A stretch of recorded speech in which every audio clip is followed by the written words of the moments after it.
Bretton is a very funny, energetic, caring child. He loves to make people laugh. He is just a ball full of joy.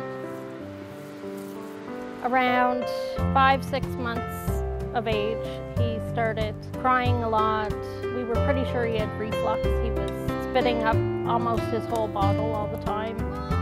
So we were more so getting him tested for reflux.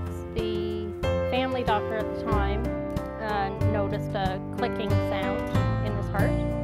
She then referred us though to the cardiologist at the IWK. He explained that he had a bicuspid aortic valve, which is a congenital heart defect.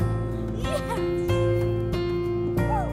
And that's an abnormality of the aortic valve, which is the main valve that goes from the heart to the body.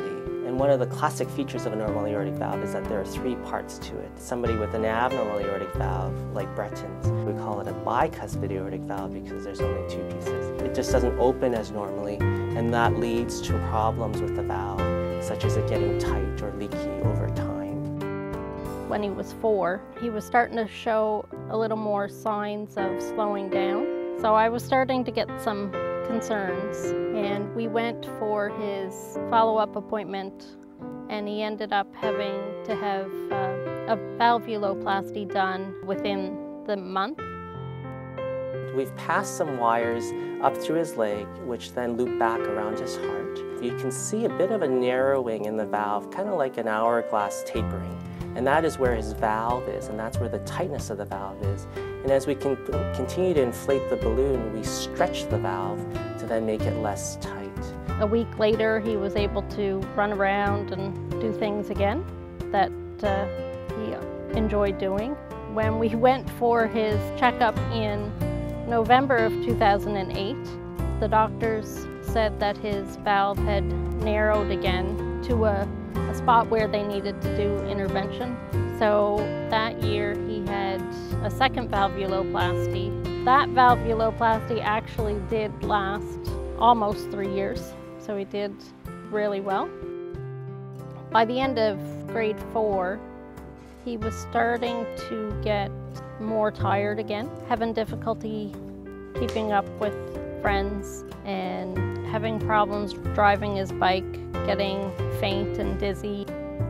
They asked him how he felt, and he pretty well told them he just wanted to have the surgery done where they transplant his valve. Because he's had these balloon procedures before, which have really only gotten us so far, we needed another solution. And thankfully, Dr. Hancock Friesen and her team were able to cut out Bretton's valve that was abnormal and do a fancy procedure where she took another valve of his, the pulmonary valve, and moved it over to this aortic valve position.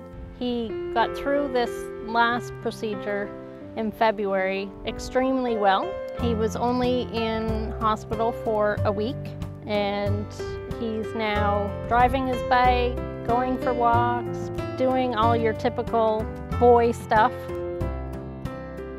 We'll be watching to see that the valve continues to work well and that his heart is squeezing well, because now he's gone through a few heart procedures, and we're grateful that he is doing very well today.